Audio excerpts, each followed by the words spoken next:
Prabir Dasgupta Presidency বিশ্ববিদ্যালয়ের registrar. মাত্র 16 মাস আগের ঘটনা। প্রেসিডেন্সিতে ভাঙচুরের ঘটনায় অভিযুক্ত হয় টিএমসিপি। সেই প্রেক্ষাপটে প্রতিবাদ মিছিল বা প্রকাশ্যে বিবৃতি কোনো কিছু থেকে পিছু হটেননি তিনি।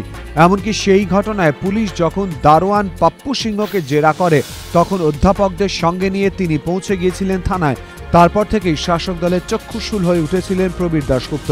এমনই কথা শোনা যায় বিভিন্ন মহলে। বুধবার আচমকাই অব্যাহতি দেওয়া হয়েছে সেই প্রবীর দাশগুপ্তকে।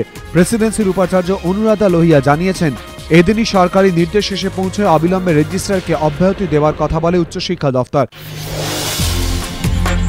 মুখ্যমন্ত্রী যখন দাবি করছেন শিল্পে পশ্চিমবঙ্গ 1 নম্বর হবে, তখন 2 বছর পর রাজ্যে পা দিয়ে শিল্পোদ্যোগের কোনো চিহ্নই দেখতে পেলেন না রতন টাটা।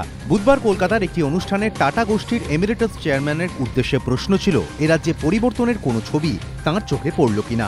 রতন টাটার স্পষ্ট উত্তর, নতুন বাড়িঘর তৈরি হচ্ছে, ব্যবসায়িক তৎপরতা চোখে পড়ছে, কিন্তু শিল্পে অগ্রগতির কোনো চিহ্ন নেই।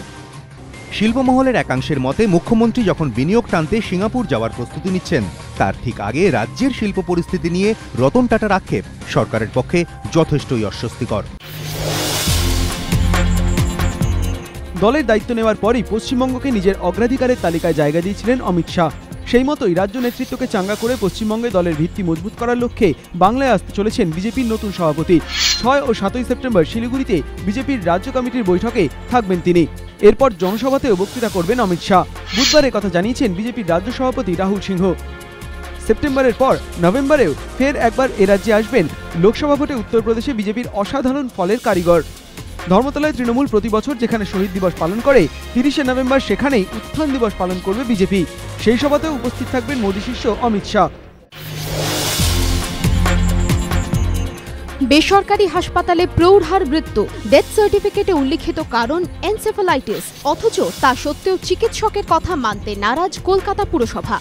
মঙ্গলবার কলকাতার একটি বেসরকারি হাসপাতালে মৃত্যু হয় সার্ভে পার্ক এলাকার বাসিন্দা 69 বছর বয়সী তৃপ্তি বন্দ্যোপাধ্যায়ের।